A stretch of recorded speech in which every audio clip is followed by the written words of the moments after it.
WYMT Mountain News at 6. Another officer-involved shooting in eastern Kentucky. This one started simply as a warrant being served, but turned into a deadly scuffle with people across the street. WYMT's Will Puckett has more from Perry County. When officers arrived at Whole School Road Monday night, it was just to serve a warrant. Attention was focused back on the residence where the search warrant was being executed. As they were working there, two people were outside a house across the street. The two individuals came outside and encountered two officers, two troopers.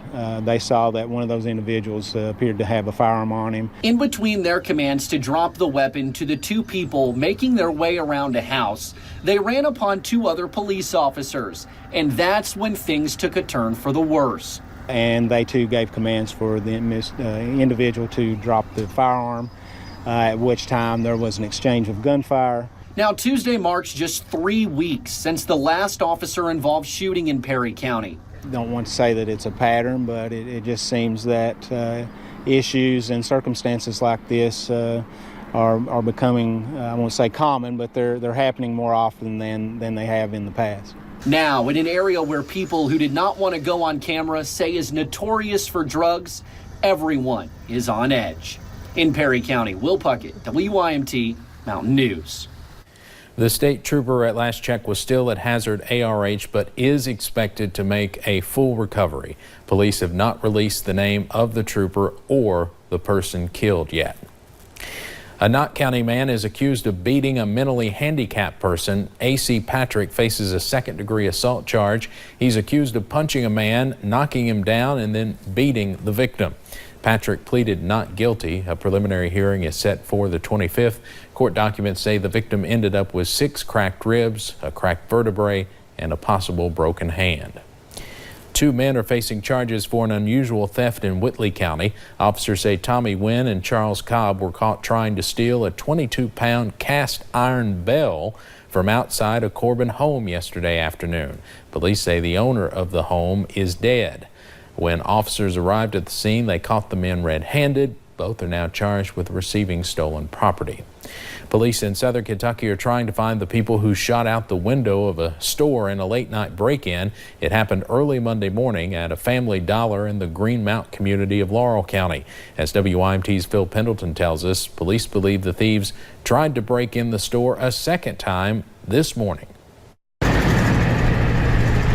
People are scratching their heads over this one. And I really didn't understand why they shot the window out to start with. I mean, that had to be some kind of vengeance, or they was mad about something or something. A store in rural Laurel County near the Jackson County line targeted in what at first seemed like vandalism. And when we went to investigate, we found out that in addition to 2 shots being fired into the glass and shattering it, that items had been stolen from within the store as well. And 24 hours after the first investigation, police were again called to the store because someone fired another shot into another window. It's 2 crimes in 2 days. I've lived here, like I said, since 1971. And we've never had anything like that happen before. The crimes closed the store for part of both days, meaning a stretch of Kentucky 30 without many businesses was temporarily without a popular shopping place. And there's thousands of people every day go down that road. A lot of people in Jackson County work in Laurel.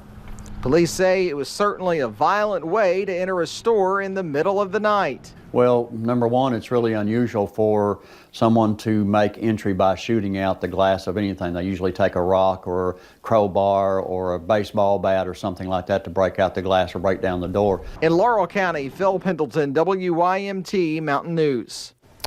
Police say they do not know if one person or a group of people are responsible.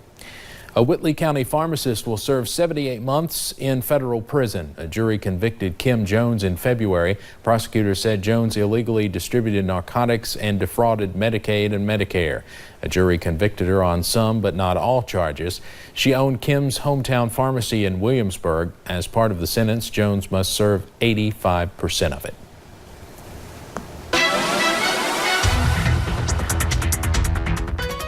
Well, we've seen another beautiful day here in the mountains. It's been absolutely gorgeous outside. Definitely get out this evening and enjoy it because changes, of course, coming as we head into your Wednesday. You're looking into downtown Whitesburg where we're seeing a few clouds here and there, but overall just sunshine and those beautiful blue skies. And as we look outside the WYMT studio, we're seeing sunshine there as well. A few of those high wispy clouds, but overall it's just been a gorgeous day. You'll notice those clouds increasing a little bit. That'll continue as we head, of course, into the overnight hours due to that system that'll be moving in a little bit later Wednesday and into your Thursday. Temperatures, they're in those lower 70s. Some spots maybe into the upper 60s. You're seeing a 73 in Hazard, 72 in Prestonsburg, a 72 down into Williamsburg, and a little bit cooler over into Harlan at 68 degrees. But it's those dew points that's really making today feel great. Upper 40s, lower 50s, absolutely refreshing when you step out the door.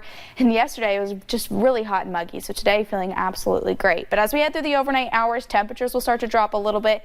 Clouds will also start to increase a little bit as well. That's because of those rain chances that'll be moving in Wednesday. It'll be a little bit later for your Wednesday, so we'll wake up to partly cloudy skies, temperatures into about the mid to upper 50s, so a little bit cooler. We'll talk about the rest of that full forecast coming up in just a few short minutes. Steve. All right, Paige, thank you. It's been a month and a half since a devastating fire killed 3 people in Harlan County. 2 twin toddlers died in the blaze. Days later, their mother Allison died as a result of her burns. The only survivor was Allison's husband and the twins' father, Chad Howard. Today, WYMT's Connor James talked with Chad's brother, who tells us about the recovery ahead for Chad. Connor? Steve, there's still a long road to recovery ahead of Chad. When he got to the hospital, his body was burned at about 80%. Now he's going to be in ICU for at least another 6 months. On top of that, about 2 years of aftercare. But despite all that, Chad is making progress.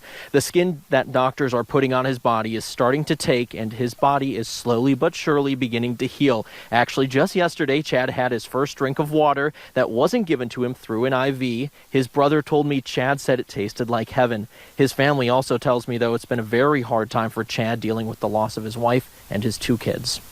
He has nightmares and anxiety. I got him an iPad so he could look at Facebook and see that all the love and support he's getting from people around the country, and sometimes he just breaks down when he sees a picture or something.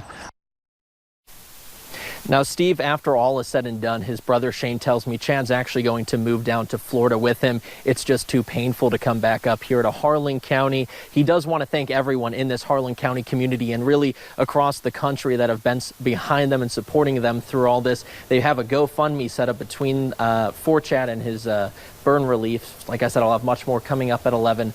I'm live in Harlan. Connor James, WYMT Mountain News. All right, Connor, thank you. A woman is now charged after tires were slashed at a Laurel County business. Deputies say Brenda Burns surrendered yesterday. This is a security photo sent out last week of Burns. Deputies say she slashed tires at the Pit Stop Market in Delhi last week. She's now charged with criminal mischief. A Canadian company expanding into Perry County is now accepting applications for 3 more positions. Dashcore is locating its first U.S. facility in the Coalfields Regional Industrial Park. It's expected to open in December. The 3 jobs they need to fill are for press operators. We have a description of the requirements at WYMT.com. There you can also learn how to apply. Applications must be in by June 24th at noon. Students and staff at Johnson County Middle School are sending well wishes to one of their teachers as she heads on the road to retirement. Pam Burton became a teacher at the age of 21 and has taught for the Johnson County School District for more than 30 years. She coached the academic and future problem-solving teams to many regional, state, and even world titles. I'm proud of them all. I'm proud of all the kids I've taught, but I think that they have inspired me. They're patient with me, and I make mistakes and they forgive me. And so I think I'm very blessed. Pam says though she may be retired, she plans to continue being active in the school system. Changes are underway at Fish Trap Lake as the owners of East Kentucky Marina continue with their plans to revitalize. Today, sections of the floating water park were attached in preparation for the Independence Day celebration that will take place June 29th. The owners of the marina say they expect to have the water park and inflatables open in time for the celebration.